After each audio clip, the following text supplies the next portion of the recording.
Pada malam ni tuan-tuan, kita nak berbicara tentang sebaik-baik umat. Perbicaraan kita pada malam ni adalah berkisar tentang diri kita yang namanya sebaik-baik umat yang dikeluarkan di kalangan manusia menerusi ayat Al-Quran yang biasa kita dengar. Assalamualaikum warahmatullahi wabarakatuh. Alhamdulillahirabbil alamin wa bihi nasta'in. Wassalatu wassalamu ala rasulil amin Sayyidina Muhammad wa ala alihi wa sahbihi ajma'in. Rabbi syrah li sadri wa yassir li amri wa hlul 'uqdatam min lisani yafqahu qawli. Wasaddiq lisani bihaqqi Muhammadin sallallahu alaihi wasallam.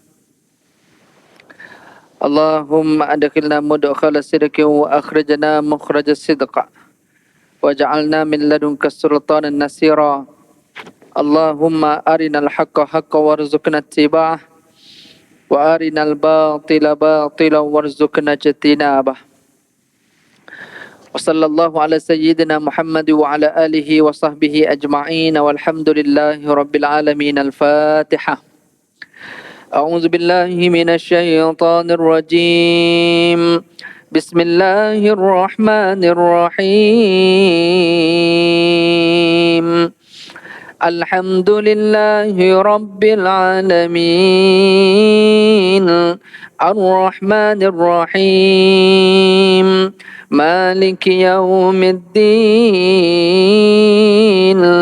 Iyyaka na'budu wa iyyaka nasta'in.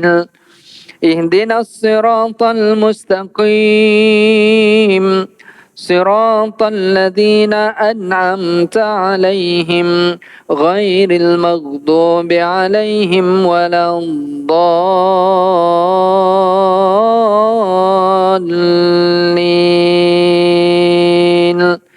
Amin.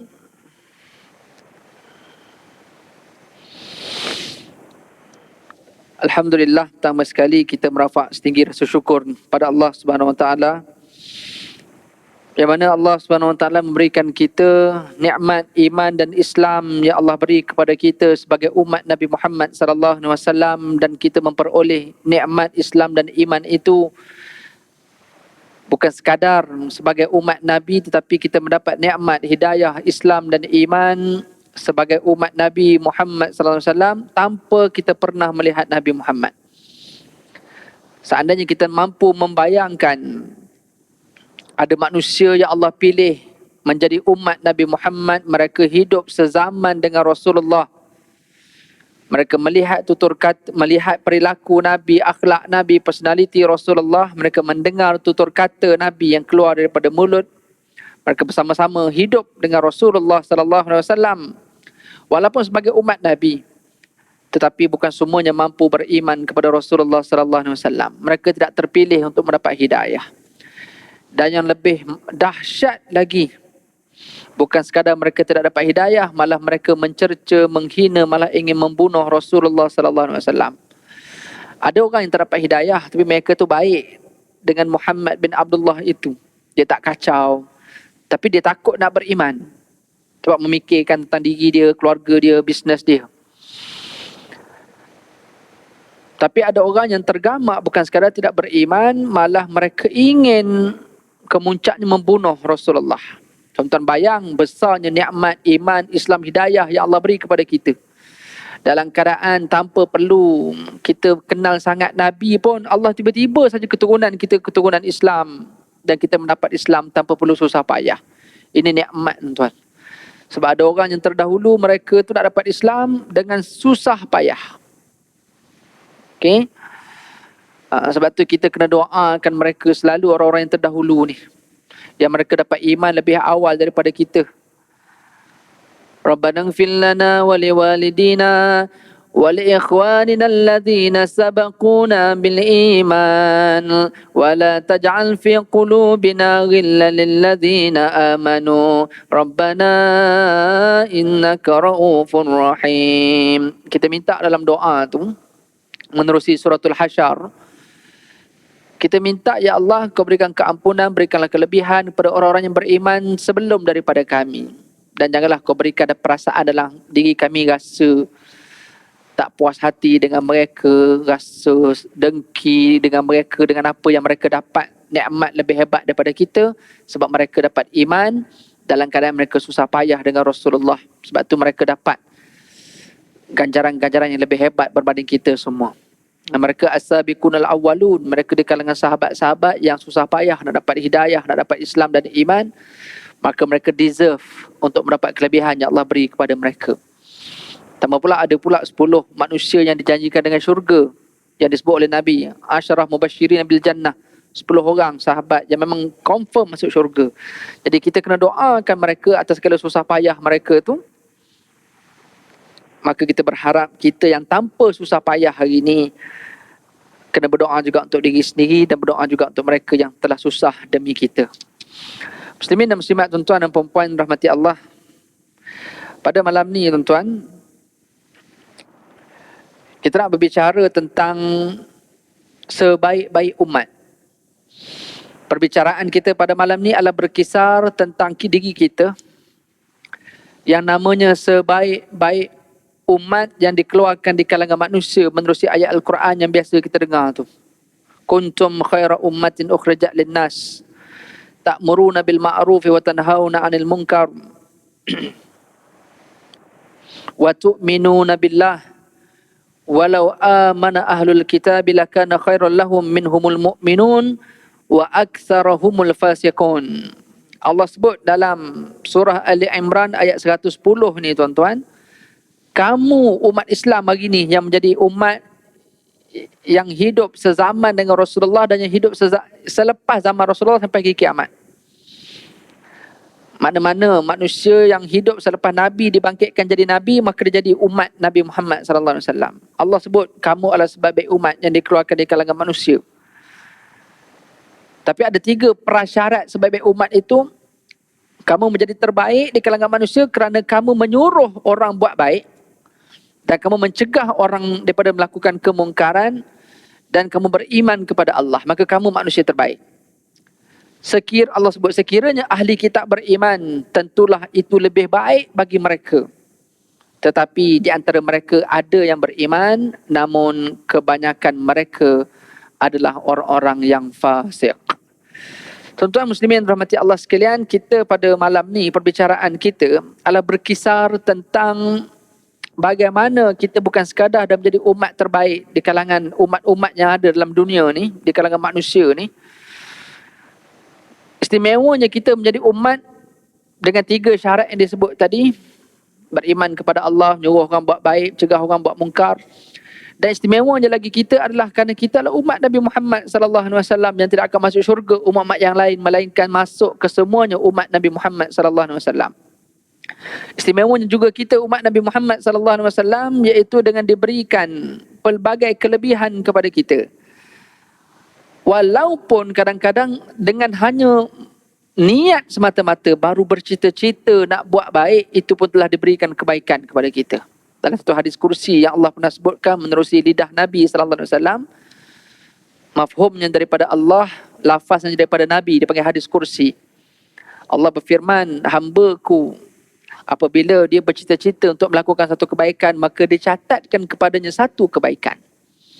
Apabila dia melaksanakan apa yang dicita-citakan, maka akan digandakan kebaikan itu kepada 10 gandaan, sehingga kepada yang dikehendaki oleh Allah. Apabila seorang hamba-Ku bercita-cita melakukan satu keburukan, maksiat atau dosa, dan dia meninggalkan apa yang dicita-citakan itu, maka dia akan diberikan 1 pahala. Tapi apabila dia melakukan apa yang dia cita-citakan tentang dosa dan kejahatan itu, maka dicatatkan baginya 1 saja dosa. Tuan-tuan, istimewa jadi umat Nabi Muhammad, tak buat baik lagi, baru niat nak buat baik dah dapat. Kalau buat pula ganda lagi tuan-tuan, perkara ni tak dapat pada umat yang lain. Dan cerita pasal gandaan-gandaan tuan-tuan, banyak dalam Al-Quran cerita tentang sedekah, masalul ladzina yunfiquna amwalahum fi sabilillah kamasali habbatin ambatat sab'a sanabil fi kulli sumbulatin mi'atu habbah wallahu yudha'ifu liman yasha' wallahu wasi'un alim. Perumpamaan bagi orang yang menginfakkan hartanya pada jalan Allah ibarat 1 biji benih yang menumbuhkan 7 tangkai, setiap tangkai mengeluarkan pula 100 biji benih. Dan Allah akan gandakan lagi ikut apa yang Allah kehendaki. Tuan-tuan, banyak lagi ayat lain. May yuqrillaha qardan hasana fayudha'ifahu lahu ad'afan katsira. Siapa yang melakukan urus niaga dengan Allah, maknanya buat apa yang Allah suruh, tinggal apa yang Allah larang. Itu maksud urus niaga. Fayudha'ifahu lahu ad'afan katsira. Allah akan gandakan apa yang dia buat. Maknanya seolah-olahnya kita buat transaction dengan Allah, kita buat bisnes dengan Allah, pasti keuntungan kita berganda-ganda. Nak bagi itu tuan-tuan, gandaan kelebihan ini tidak ada pada umat-umat yang terdahulu, diberikan special kepada kita umat Nabi Muhammad sallallahu alaihi wasallam. Tidak cukup dengan itu, bukan sekadar kelebihan dan pahala yang Allah beri kepada kita, tidak cukup dengan itu seandainya kita ada dosa. Seandainya ada kesilapan dan kesalahan, Allah muliakan juga kita. Allah suruh apa? Segera minta keampunan pada Allah. Wasari'u ila maghfiratin min rabbikum wa jannatin 'arduha as-samawati wal ard u'iddat lil muttaqin. Allah kata bersegeralah kepada keampunan Allah. Siapa yang buat dosa minta ampun terus, Allah bukan sekadar ampun dosa, Allah akan bagi dia syurga yang luas seluas langit dan bumi. Ya Allah sediakan untuk orang bertakwa. Ciri orang bertakwa antaranya minta ampun setelah berdosa. Dan tidak berazam untuk tidak mengulangi kesilapan yang sama. Merasa hina dengan dosa yang dibuat. Mengembalikan hak-hak manusia yang diambil. Maka taubat yang diterima, Allah beri dia syurga. Umat yang terdahulu tuan-tuan, kalau cerita pasal umat yang lain, mereka kalau berdosa, balasan Allah itu sangat keras kepada mereka. Malah mereka dihukum terus oleh Allah dalam banyak siri-siri sejarah yang kita belajar umat-umat yang terdahulu. Cash Allah balas terus. Adapun umat Nabi Muhammad sallallahu alaihi wasallam, banyak yang Allah tangguh balasan kepada mereka. Allah tidak akan memberikan bala dalam keadaan Nabi ada bersama dengan kita. Sebab Nabi disemadikan bersama dengan kita tuan-tuan. Walaupun kita jauh di Madinah, Nabi di Madinah, kita jauh di sini tuan-tuan, tapi Allah banyak menangguhkan bala kepada kita. Kenapa Allah memuliakan Nabi Muhammad sallallahu alaihi wasallam? Malah bukan sekadar Allah tangguhkan bala, malah Allah permudahkan pula untuk diampun dosa. Tuan-tuan bayang, kita semayang ni pun setiap semayang akan menghapuskan dosa yang sebelum. Kita semayang maghrib, menghapuskan dosa antara asar hingga maghrib. Kita nak semayang isyak kejap lagi, menghapuskan dosa antara isyak dengan maghrib. Kita semayang berjamaah, kita mengucapkan amin selepas Fatihah yang dibaca oleh imam. Dengan mengucap amin itu menghapus dosa tuan-tuan. Iza ammanal imam fa ammanatil malaikah wa man wafaqa ta'minuhu bi ta'minil malaikah ghufira lahu ma taqaddama min dhanbih. Apabila imam mengucapkan amin, maka malaikat akan mengiringi amin bersama dengan imam. Barang siapa yang serentak yang mengiringi amin imam dan para malaikat, diampunkan dosanya yang terdahulu. Lepas mayang tadi ada wirid. Imam baca subhanallah, alhamdulillah, Allahu akbar, kita wirid 99 kali tu. Ghufira lahu ma taqaddama min dhanbihi walau kana dhunubuhu mislu zabadil bahar. Kata Nabi sallallahu alaihi wasallam, siapa yang berzikir subhanallah 33, alhamdulillah 33, Allahu akbar 33 kali, dicukupkan 100 dengan la ilaha illallah wahdahu la syarikalah, dubira kulli salah, dia buat benda tu setiap kali lepas mayang, diampunkan dosa-dosanya yang terdahulu walaupun dosanya sebanyak buih di lautan. Tuan-tuan muslimin muslimat yang dirahmati Allah sekalian, nak bagi tahu kepada kita istimewanya kita jadi umat Nabi Muhammad sallallahu alaihi wasallam. Tak macam umat-umat yang terdahulu yang mana mereka itu diberikan pelbagai kepayahan. Nak bertaubat pun payah. Malah kalau kita dengar kisah taubat Bani Israel yang mereka kena bunuh diri.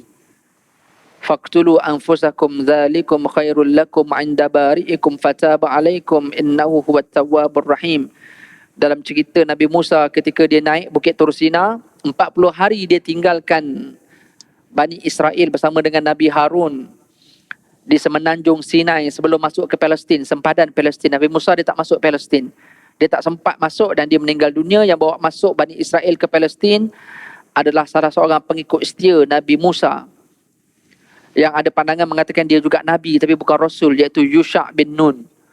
Jadi nak bagi tahu Bani Israel yang dah lepas daripada cengkaman Firaun ni, nampak Firaun mati dalam laut.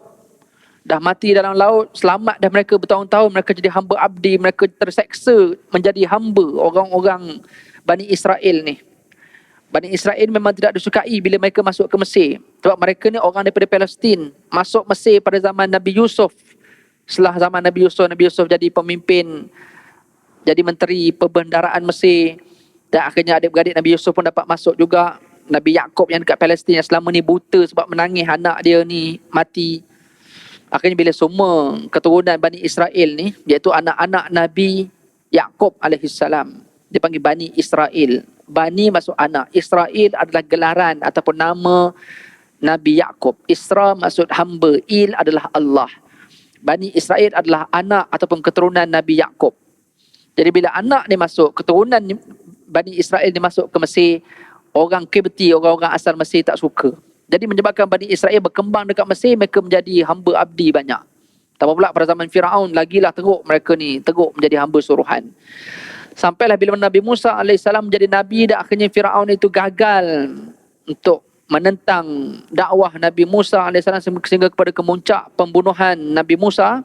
Nak bunuh Nabi Musa dan pengikut Bani Israel, Allah tenggelamkan Firaun, mati serta pengikut mereka. Bani Israel keluar daripada laut terbelah tu, nak masuk ke Palestin. Allah beri mereka nikmat macam-macam, manna, salwa, tak ada makanan bagi makanan, tak susah-susah. Pagi dapat manna, petang dapat salwa, pagi dapat sejenis cecair yang baik untuk kesihatan mereka. Petang dapat daging, sejenis burung namanya salwa. Kenyang mereka, sihat mereka, duduk dekat padang pasir macam tu. Tapi Nabi Musa tinggalkan mereka 40 hari untuk menerima kitab Taurat menjadi pedoman untuk mereka. Sebab mereka ni baru beriman dengan Nabi Musa. Tinggal 40 hari, akhirnya mereka menyembah patung anak lembu. Akhirnya Allah sebut kepada mereka menerusi lidah Nabi Musa, wahai Musa, kau bagi tahu kepada kaumku, suruh mereka bertaubat. Caranya bunuh diri. Umat yang terdahulu tuan, susah buat dosa. Kalau fikir kita lah tuan-tuan, sembah macam benda kita sembah. Sembah Allah, sembah juga. Pergi sembah pokok besar, sembah batu, pakai tangkal, pakai azimat-azimat, pakai benda-benda syirik-syirik, khurafat.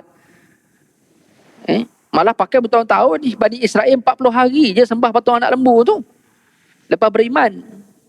Ni umat Islam hari ni berapa ramai yang sembah Allah tapi tak sembah juga benda lain. Ramai.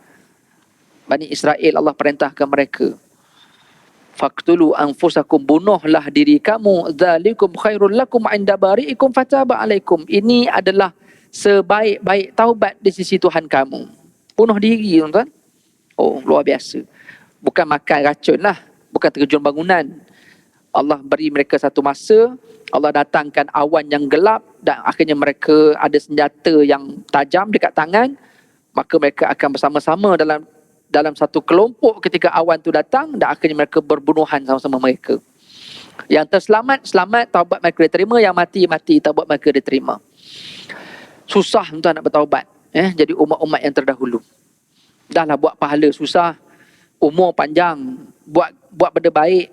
Buat satu, dapat satu. Kita umur pendek. Buat sikit, dapat banyak. Ini istimewa jadi umat Nabi Muhammad. Tuan-tuan muslimin dan muslimat dirahmati Allah.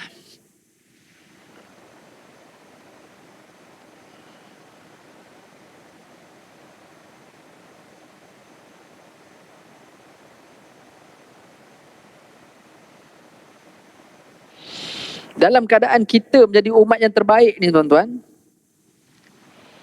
maka kita tengok beberapa hadis Nabi SAW. Saya nak bentang pada tuan-tuan pada malam ni, lebih kurang 15 minit ini. 10 personality manusia yang terbaik di kalangan umat Nabi ni pula. Tadi kita bincang terbaik di kalangan manusia yang lain. Ni kita bincang di kalangan kita yang dah terbaik di kalangan manusia ni. Di kalangan umat Nabi Muhammad ni pula, siapa pula yang terbaik? Tengok pula 10 golongan, 10 personality yang Nabi listkan untuk kita. Barangkali mungkin banyak lagi, cuma untuk malam ni mungkin kita bincang sampai 10 ni saja dulu. Yang setiap hadis itu Nabi akan mulakan dengan perkataan khairukum, sebaik-baik kamu. Bukan sekadar terbaik di kalangan manusia, di kalangan umat Nabi, kita yang terbaik. Siapa pula yang terbaik di kalangan umat Nabi Muhammad? Yang pertama kata Nabi SAW dalam hadis riwayat Bukhari, khairukum man ta'allamal Quran wa 'allamahu. Sebaik-baik kamu adalah mereka yang mempelajari Al-Quran dan mengajarkan Al-Quran. Jadi kita dah tahu dah kita ni umat Nabi yang terbaik di kalangan umat yang lain. Okey, di kalangan umat Nabi yang pertama, contoh kalau kita dalam masjid ni, siapa dengan kita yang paling expert Quran, maka dia yang terbaik di kalangan dalam masjid ni. Kalau di Selangor, kalau dia yang paling terbaik, maka dia lah yang terbaik. Kita mungkin sekadar tahu hukum tajwid, ikhfa, izhar, iqlab, kita tahu. Tapi masuk tajuk mat, dah tak tahu. Mat arid li sukun, mat tamkin, mat badal, mat aiwat, mat lazim kalimi musaqqal, mat lazim kalimi mukhaffaf. Yang tu pening ustaz. Jadi level kita sampai situ je lah, sampai tajwid yang biasa, yang basic tu. Okey lah tu berbanding yang tak tahu langsung. Tapi yang dah expert bukan sekadar mat dia tahu, segala qiraat pula dia tahu. Bukan sekadar riwayat Hafs an Asim yang kita dengar biasa kat Malaysia, yang kita imam kita baca, yang kita baca selalu ni. Ada banyak lagi qiraat 7, qiraat 10. Jadi siapa yang lebih tahu yang tu, lebih baiklah dia. Tak cukup dengan tu, dia boleh mengajar pula pada orang. Jadi kita yang walaupun tahu asas, kurang-kurangnya kita boleh, anak kita baca, kita boleh dengar, kita boleh betulkan. Suami isteri boleh baca sama-sama sebelum tidur, kan? Ataupun dalam kereta perjalanan yang panjang, kita baca Quran ke sambil-sambil. Syed dengar radio je sekali, dah tutup radio, okey jom kita mengulang Suratul Muluk sama-sama. Yang kita buat selalu lepas Isyak. Jadi kita mengulang dengan kita hafalan. Kita dalam kalau salah kita boleh tegur. At least kita dapat title yang terbaik. Sebab apa? Bukan sekadar belajar Al-Quran, tetapi boleh mengajar Al-Quran. Jadi kalau kita rasa kita belum lagi boleh baca Quran dengan baik, maka belum terlambat lagi lah untuk teruskan lagi konsistensi kita untuk cari mana-mana kelas Al-Quran, ataupun kalau malu, panggillah mana-mana ustaz untuk pergi ke rumah, supaya boleh belajar secara privacy, tak malu dengan orang lain. Tak ada masalah. Yang penting kita komit, betul-betul nak komitmen supaya kita boleh nak belajar Al-Quran. Supaya kita nak jadi bukan sekadar umat yang terbaik, tapi yang terbaik pula di kalangan yang terbaik, iaitu yang boleh belajar Quran dan juga mengajar. Bila boleh belajar, boleh mengajar, maknanya semestinya pandailah baca Quran. Kita kena rasa tertampar tuan-tuan kalau kita tak pandai baca Quran lagi sekarang. Kalau kita rasa stres, tak pandai bahasa Inggeris, baca bahasa Inggeris tak pandai, tengok movie cerita orang putih kena baca subtitle, stres macam tu. Kena stres lagi kalau tak pandai baca Quran. Okey, sebab Quran ni dia akan bagi syafaat dekat hari kiamat. Kita pun dah tahu dah hadis tu. Baik, itu yang pertama tuan-tuan, iaitu tentang khairukum man ta'allama al-Quran wa 'allamahu.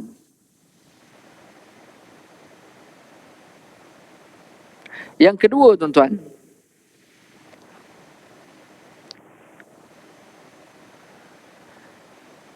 dalam hadis Nabi sebut apa? Khairukum man khairu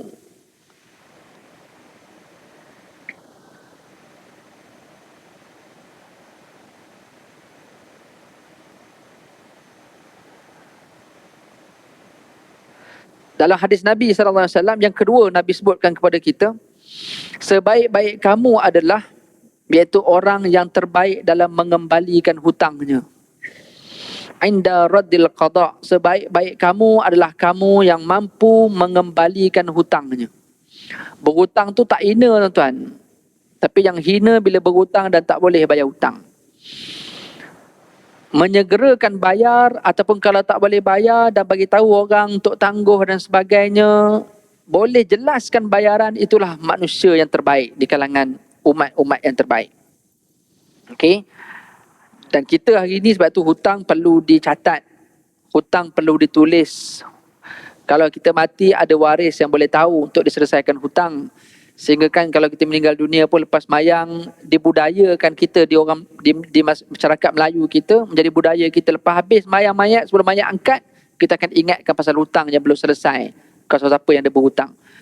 Ini dibudayakan. Nak bagi tahu, baguslah kalau kita mengingatkan supaya ada orang boleh tolong selesaikan hutang. Sebab kita juga kena ingat ada hadis Nabi sebut apa? Nafsul mu'min mu'allaqatun bidainin hatta yuqda anhu. Jiwa ataupun roh mukmin itu, seorang manusia yang beriman itu tertakluk kepada hutangnya sehinggalah hutangnya dilangsaikan. Tertakluk kat sini maksudnya tergantung lah, kita kata roh tergantung. Kita pun tak tahu macam mana roh tu tergantung. Cuma nak bagi tahu seolah-olahnya tidak tenang roh itu sehinggalah hutang itu diselesaikan. Ini berkaitan dengan hutang tuan-tuan. Kita hari ni berhutang, tolong jangan lari daripada hutang. Kadang-kadang kita yang memberi hutang pula hilang mood kalau jumpa orang yang jenis tak nak bayar hutang tu. Kita elok-elok pergi kenduri kahwin, tiba-tiba lalu kawan kita seorang tu yang berhutang dengan kita tak bayar-bayar, terus hilang mood kita tak pasal-pasal. Dia yang berhutang, kita yang hilang mood. Kenapa kita hilang mood? Sebab pernah sekali kita minta hutang macam kita pula yang jadi penagih pula tuan. Kita minta hutang, kita pula jadi hina pula. Kita pula yang macam salah pula. Tuan, Jadi yang hina dekat sini bukan orang yang minta hutang. Dan kita kena ingat orang yang memberi hutang pula ada fadilat-fadilat tertentu yang Allah beri kepada orang yang melewatkan untuk orang atau memberi ruang kepada orang lain untuk tidak melangsaikan hutang. Okey, memang ada fadilat-fadilat yang lain. Namun dalam masa yang sama, kita kena ingat orang-orang yang berhutang ini mereka akan dihina oleh Allah, dihina oleh malaikat, iaitu selagi mana mereka tidak membayar hutang. Yang ketiga, tentang personaliti yang ketiga, khairun nas anfa'uhum linnas. Ini biasa kita dengar. Yang nombor tiga pula, personaliti yang Nabi sebut di kalangan yang terbaik ni, iaitu yang boleh memberi manfaat pada orang lain. Tuan, dia kalau parking kereta, parking elok-elok, tak menyusah orang. Kalau dia masuk tandas, dia keluar tandas, orang lain masuk, orang lain selesa selepas kita keluar. Dia bermanfaat untuk orang. Dekat kejiranan dia, apa-apa orang akan cari dia. Dia ni jenis orang yang banyak membantu orang lain, bermanfaat. Dekat masjid, walaupun ada siak, ada petugas, ada imam, ada bilal, ada AJK, jadi kita jadi jemaah biasa ni pun bukan datang keluar je. Kita cuba tengok apa yang kita boleh support selain daripada bayar derma masuk dalam tabung semata-mata. Apa manfaat yang kita boleh berikan kepada masjid kita. Di pejabat begitu juga, sebagai staf, walaupun gaji kita berapa sangat berbanding dengan yang gaji besar tu, sepatutnya dia lah yang kena buat lebih, ke aku gaji sikit. Sistemnya bukan macam tu lah tuan. Sistemnya adalah siapa yang boleh bagi manfaat, gaji besar atau gaji sikit, bukan itu isunya. Isunya adalah siapa yang lebih bermanfaat dalam organisasi itu, maka dia yang lebih mulia tuan. Jadi kita jadi umat Nabi Muhammad ini ramai jadi umat Nabi Muhammad, tapi ada orang ni, orang kata dia tak bagi manfaat, malah bagi musibah banyak ke orang, menyusah orang je kerjanya. Kita tak nak macam tu lah tuan-tuan. Hadis yang lain, personality yang keempat, saya cuba lajukan tuan-tuan. Dalam hadis yang keempat, khairukum, kata Nabi, khairukum li ahlih. Dalam riwayat yang lain, khairukum li ahlih wa ana khairun li ahli. Atau kama qala Rasulullah, sebaik-baik kamu, kata Nabi sallallahu alaihi wasallam, iaitu sebaik-baik kamu adalah kamu yang baik dengan ahli keluarganya. Suami baik dengan isteri, ayah baik dengan anak, mak baik dengan anak, anak baik dengan mak bapak. Baik dengan keluarga lah senang ceritanya. Dengan pasangan, dengan anak, dengan keturunan kita, kena berbaik. Kita dengan kawan bukan main baik, tapi dengan anak beranak kita berkira. Semua benda berkira. Jadi kena hati-hati juga bab ni, sebab orang yang terbaik ini adalah dengan family. Sejauh mana dia mudahkan family dia, sejauh mana family tu suka dia. Yalah, walaupun dalam konteks melayani anak-anak kecil, kita sebagai mak bapak ni kadang-kadang tidak disukai. Kena ingat tuan-tuan, menjadi bapa atau mak yang tidak disukai oleh anak-anak ni bukan bermaksud mak bapak tu tak betul. Dan menjadi mak bapak yang terlalu disukai oleh anak-anak pun bukan bermaksud mak bapak tu betul. Anak nak apa semua bagi. Anak nak pakai seksi, nak sleeveless okey. Nak pergi jumpa boyfriend okey. Anak mana tak suka bapak mak macam tu? Nak apa dapat, apa tak pernah semayang, tak pernah ambil tahun, tak pernah kejut subuh, bapak dengan kerja bapak sendiri, ulang alik masjid, mak dengan kelas Quran dia, anak tak apa ustaz, tu belum tiba masa dia nanti satu masa dia berubah lah. Anak mana yang tak suka mak bapak macam tu? Nak apa dapat, kemewahan dapat, enjoy semua sekali dapat. Jadi anak suka mak bapak bukan masuk mak bapak tu betul. Dan anak yang tak suka mak bapak bukan masuk mak bapak tu tak betul. Okay.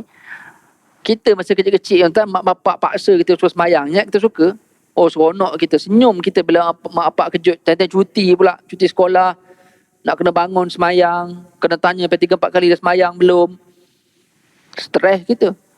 Lepas tu kena suruh ni, baru nak duduk kejap panggil, perlu basuh pinggan. Macam-macam.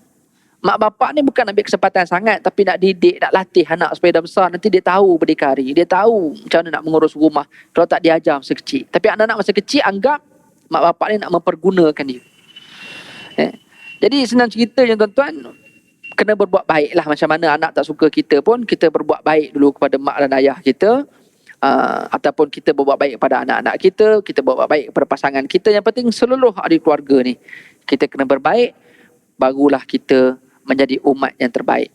Kita berhenti dulu sekejap untuk azan dan kita sambung lagi. Ada 6 personality tuan-tuan.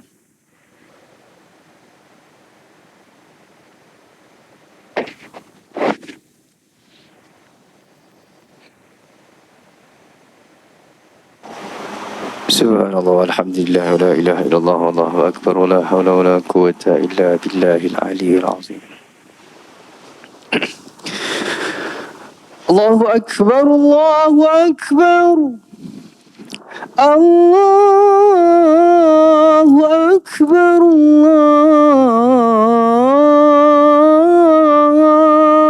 Allahu akbar. Allahu akbar, Allahu akbar. Ashhadu an la ilaha illallah.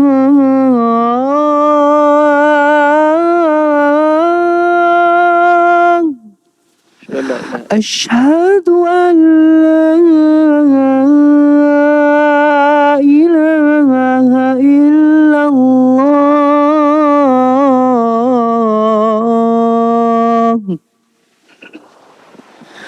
Ashhadu anna Muhammadar Rasulullah.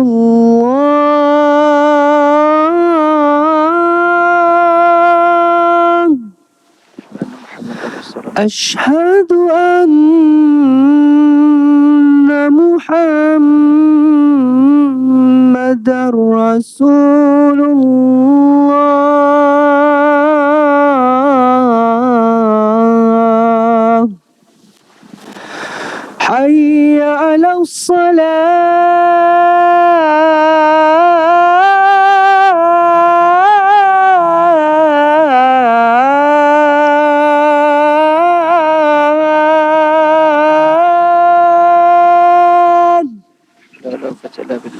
Hayya 'alas salat.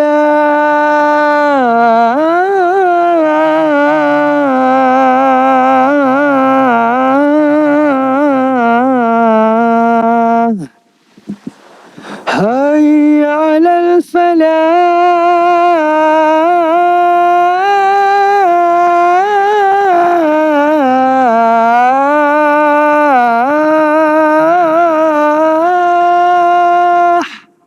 Wala quwwata illa billah. Hayya 'alal falah.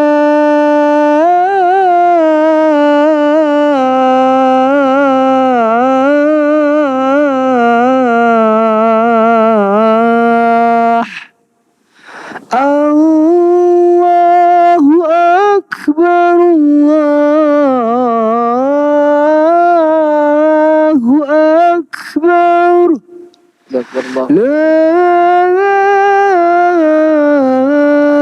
ilaha illallah.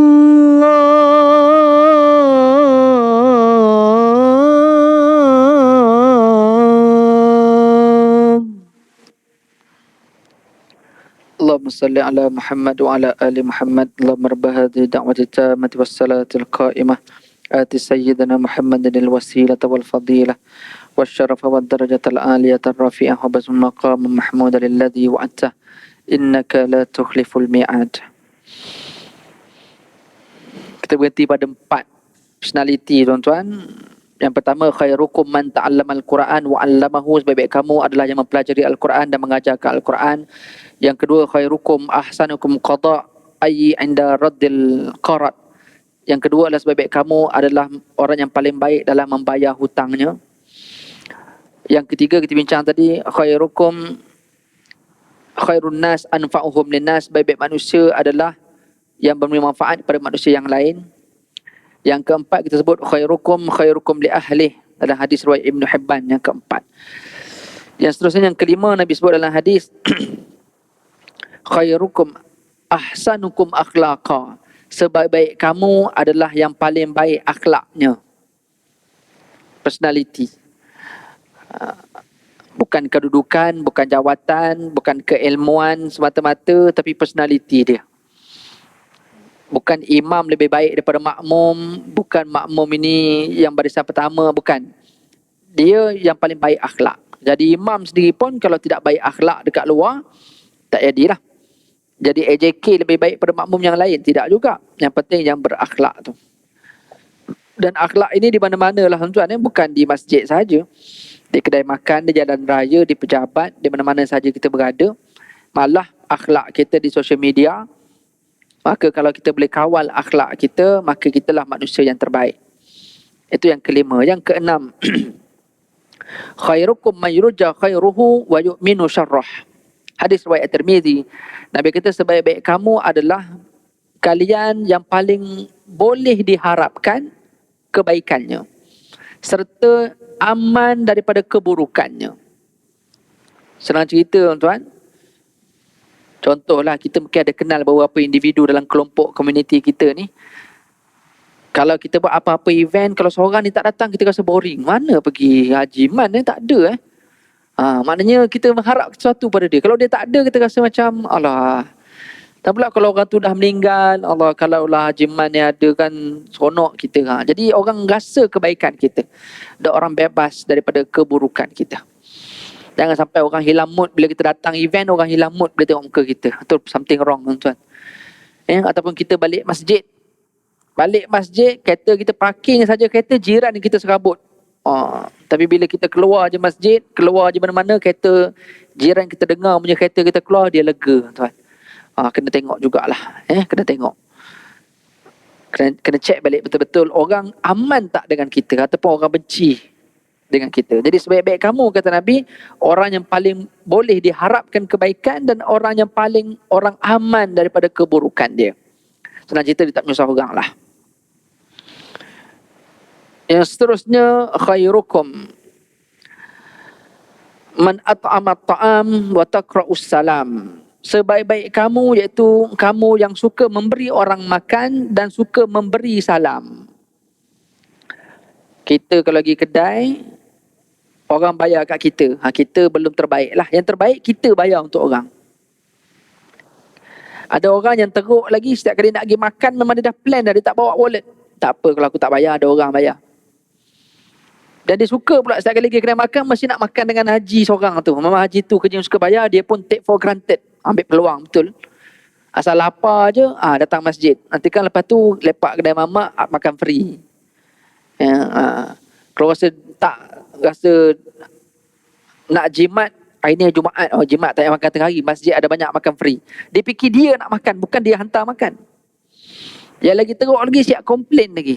Boring, benda sama setiap minggu. Sikit pisang. Ingat datang masjid ni monyet. Macam tu pula komplain dia. Bukan dia hantar pisang, komplain pula.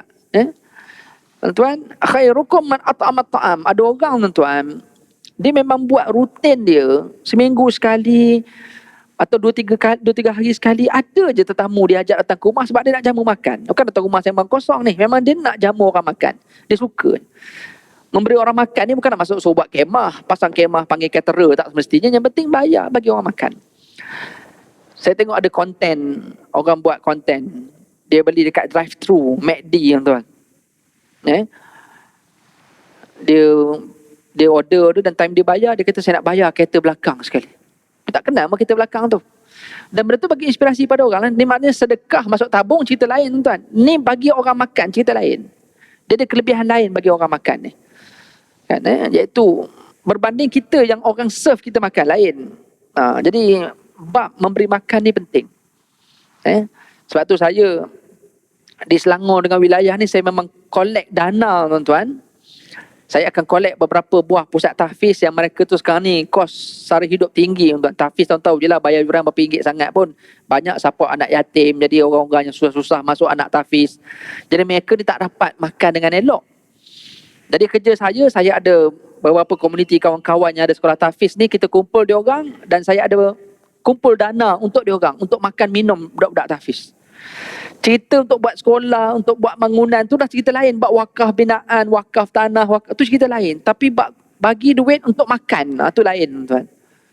Maka sebab tu, tengoklah setiap berapa bulan saya akan keluar iklan, nak collect contoh berapa belas ribu untuk berapa buah sekolah. Jadi orang pakat kupon, cukup je dana, saya tutup iklan tu.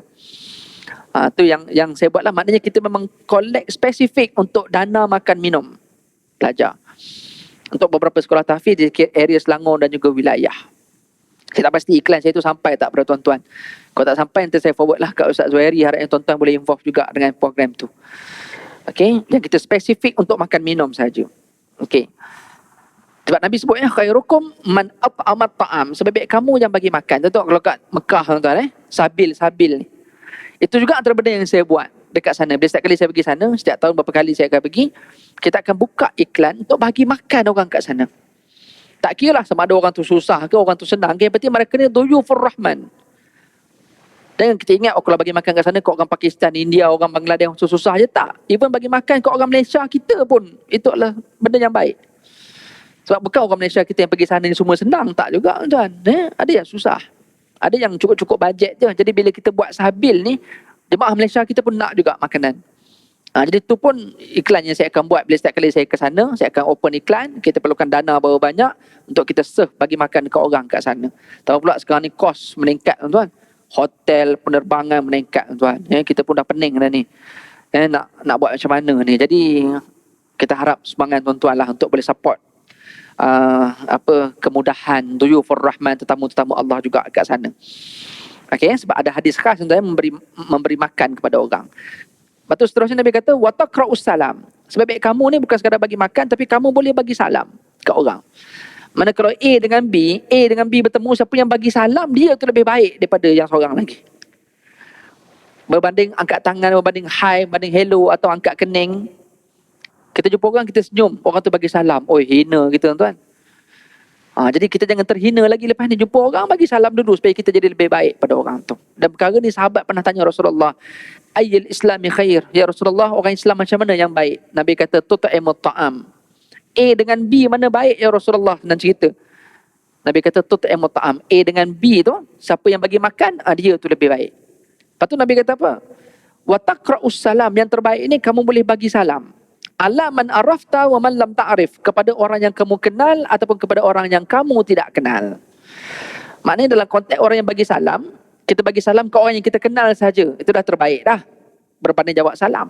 Tapi kalau kita boleh bagi salam juga dekat orang yang kita tak kenal, itu lebih terbaik. Yang kenal pun kita bagi, yang tak kenal pun bagi. Okey. Yang seterusnya, khayarukum alyanukum manakib fis salah. Sebaik kamu adalah yang paling baik dalam meluaskan tempat. Fis salah maksudnya dalam saf ataupun dalam masjid lah, senang cerita hari Jumaat atau mana-mana masa yang padat tuan-tuan, yang kadang-kadang kita dengar khutbah ada orang lain dekat luar berdiri sebagainya. So kita kena bagi ruang dekat orang. Jangan konon-konon khusyuk sangat, tak perasan ada orang berdiri sebelah kita konon-konon khusyuk dengar khutbah, tak payah nak kata khusyuk tuan-tuan. Kita perasan je orang berdiri, cuma kita je tak nak berganjak, siapa suruh lambat. Jangan tuan-tuan, bagi, buat isyarat suruh dia duduk. Kejap lagi masa qomat banyak ruang kosong. Kita kena fleksibel tuan-tuan, dan kita kena ingat hadis ini. Nabi kata khayarukum alyanukum manakib fis salah. Orang yang suka bagi ruang dekat orang. Okey? Tambah pula hari ni jenis bawa sejadah ni lagilah, siapa yang jenis suka tak rapat saf, lagi seronok lah dia bawa sejadah. Aku dah lama dah nak supaya orang jarak dengan aku. So bila dapat SOP macam ni, lagi seronok dia. Tak nak macam tu tuan-tuan. Kalau dah boleh rapatlah betul-betul dan bagi ruang dekat orang lain. Yang seterusnya disebut dalam hadis, personality yang seterusnya, khairun nas man tala umruhu wa hasuna amaluh. Sebaik-baik manusia adalah yang panjang umurnya dan baik amal perbuatannya. Okey. Tuan-tuan ada tengok tak? Kadang video-video viral bergaduh kat jalan raya. Yang bergaduh tu bukan orang muda tuan, orang tua. Orang tua dia maki terus orang dulu. Kadang-kadang kat simpang, makcik kadang-kadang tunjuk jari tengah tuan. Makcik sekali tumbuk tu tumbang makcik ni. Tapi berani dia tunjuk begitu tunjuk. Bergaduh dekat simpang. Allah kata. Nabi kata apa? Yang panjang umur, lagi baik. Bukan lagi samsing. Muslimin yang dirahmati Allah. Okey. Dekat shopping mall. Yang suka potong-potong barisan ni kadang-kadang bukan orang muda, bukan orang tua-tua. Dia buat-buat macam tak nampak. Dia buat macam tak nampak orang crowded dekat cashier, orang tengah tunggu turn dia. Maklumlah saya orang tua dahulu kalau saya. Ya, kita orang muda bukan tak nak bagi. Tapi beradablah. Dan orang muda pula bila nampak ada orang tua beratur, dahulukan mereka. Bukan masuk orang tua boleh potong queue terus. Bukan. Ada benda ni saya selalu sebut tuan-tuan, ada benda ni kadang-kadang berlaku kat kita orang yang dah senior, berwatak Islamik pula dengan janggut, dengan serban, tapi sesuka hati pergi mana-mana, kita rasa kita yang kena mulia dulu. Dia yang mulia ni bukannya lebih tua semata, yang tua dan yang lagi banyak kebaikan. Maknanya orang suka dia lah dengan kebaikan dia tu. Lagi banyak beramal lah senang cerita. Makin senior makin banyak beramal. Dan beramal itu bukan amal yang bersifat ritual semata-mata. Beramal yang non-ritual. Kena jadi baik juga dekat luar. Bukan baik dengan Allah saja, kena baik juga dengan manusia. Itu maksud yang beramal soleh. Wa hasuna amaluh. Hasuna amaluh ni baik amal perbuatan. Bukan amal perbuatan dalam ibadat ritual semata-mata. Amal perbuatan termasuk non-ritual. Seterusnya, personality yang terusnya, khairul ashab indallah khairukum li sahibihi wa khairul jiran indallah khairukum li jarih. Yang terakhir tuan-tuan, yang ke-10, sebaik-baik sahabat di sisi Allah adalah yang paling baik sahabat terhadap sahabatnya, dan sebaik-baik jiran di sisi Allah adalah orang yang paling baik terhadap jiran. Bukan orang yang mengharap jiran baik dengan dia. Dia kena baik dengan jiran walaupun jirannya jahat. Sebaik-baik sahabat, dia lah yang banyak tolong sahabat. Berbakti dekat sahabat. Sahabat susah, dia lah yang tolong bagi duit. Sahabat sakit, dia lah yang tolong take care family. Sahabat ada apa masalah, dia tolong. Dan sahabat yang baik pula, bila dia dah senang, dia akan ingat sahabat dia yang dulu yang bantu dia masa dia susah. Ini sahabat, tuan. Dipanggil sahabat qarib, sahabat yang dekat. Yang betul-betul rapat ini. Jadi, kita lah sepatutnya duduk dalam jamaah, duduk dalam masjid, kita lah yang kena bersahabat betul-betul. Dan sebab kita tak nak bersahabat dekat dunia dalam keadaan sahabat ke arah yang jahat. Ramai geng-geng gangster tuan sahabat. Geng-geng gangster jangan cakap lah, dia punya brotherhood tuan-tuan kena lagi hebat daripada orang masjid. Kalau kawan dia seorang kena pukul tuan, daripada Johor dia datang cari siapa yang pukul kawan. Dia belasah orang tu sampai lembik. Kalau kawan ni sakit, kalau kawan ni nak duit itu ini, dia orang tahu lah untuk nak support dia punya kawan tuan. Kadang-kadang benda yang kita boleh belajar daripada orang-orang yang macam ni. Tapi kita alang-alang dah jadi orang baik-baik ni, apa kata kita betul-betul berbaik dengan sahabat kita. Inilah yang Allah sebut dalam Al-Quran. Allah kata al-akhillau yawma idzin aduwwun li ba'din illal muttaqun. Teman-teman rapat di dunia akan menjadi musuh di akhirat kecuali teman-teman rapat yang bertakwa sahaja. Dekat dunia memang dia baik. Sama-sama kau tim rasuah, tak apa, aku cover kau. Ke akhirat nanti bila dipersoalkan pasal rasuah, dipersoalkan pasal duit-duit money laundering apa benda semua-semua ni, time tu dia tak cover dah. Dia kata, ya Allah, aku jadi macam ni sebab kawan aku yang recommend. Time tu kita siap lah. Kita baru nak masuk syurga, baru nak langkah kaki, tiba-tiba nama kena petik tuan-tuan, macam. Itu yang masalah dia. Betul Allah kata teman-teman rapat di dunia, di akhirat akan jadi musuh antara satu sama lain. Illal muttaqin, kecuali teman-teman rapat yang bertakwa sahaja. Kat sana dia tak jadi musuh, dia akan jadi saksi tuan. Malah dia akan cari mana kawan-kawan dia yang sama-sama dalam masjid ni, tiba-tiba tak nampak lah dalam syurga. Mereka akan bertanya sama mereka dan mereka akan minta bantuan dengan Allah. Ya Allah, mana pergi seorang sahabat kami ni? Sama-sama dengan kuliah, sama-sama baca surah Muluk lepas isyak, sama-sama kadang-kadang dengan kami tahlil apa semua sekali. Allah, malaikat pun jawab, dia ada masalah kat sini-sini. Boleh tak malaikat kami nak jadi saksi kat dia? Sama-sama pernah buat baik dengan kami. Tuan-tuan, kalau kita dapat sahabat macam ni, alhamdulillah. Maka tuan-tuan duduk dekat tempat orang bertakwa, masjid perhimpunan orang bertakwa, maka sepatutnya kita rapatkan hubungan kita melalui kita rapat saf ini. Lepas tu Nabi SAW sebut apa? Istawu sufufakum wala takhtalifu. Luruskan saf, jangan kamu berselisih. fatakhtalifa qulubukum. Kalau kamu tak rapatkan saf, kamu tak betulkan saf, kamu berpecah belah, saf kamu tak betul, hati kamu juga akan jadi tak betul. Tuan bayang datang masjid pun boleh berpecah.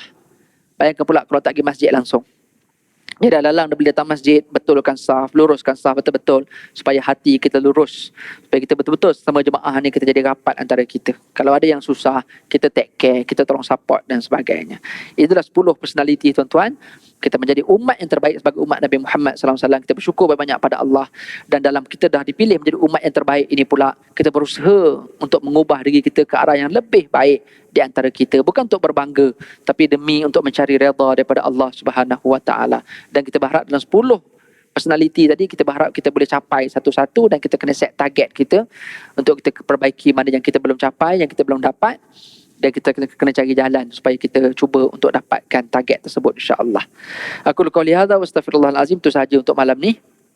Ada rezeki insya-Allah kita jumpa lagi. Wabillahi taufiq wal hidayah. Wassalamualaikum warahmatullahi wabarakatuh. Subhanakallahumma wa bihamdika asyhadu an la ilaha illa anta wa nastaghfiruka wa natubu ilaik. Bismillahirrahmanirrahim. Wal 'asr. Innal insana lafi khusr alladziina aamanu wa 'amilus salihati wa tawassaw bil haqqi wa tawassaw bis sabr. Bismillahirrahmanirrahim. Alhamdulillahirabbil alamin wa bihi nasta'inu. Wassalatu wassalamu ala asyrafil mursalin sayyidina Muhammad wa ala alihi wa sahbihi ajma'in. Allahumma 'allimna ma yanfa'una wanfa'na bima 'allamtana. Allahumma ja'alna minal ladzina yastami'una al-qawla fayattabi'una ahsana. Wa sallallahu ala sayyidina Muhammad wa ala alihi wa sahbihi ajma'in. Walhamdulillahi rabbil alamin.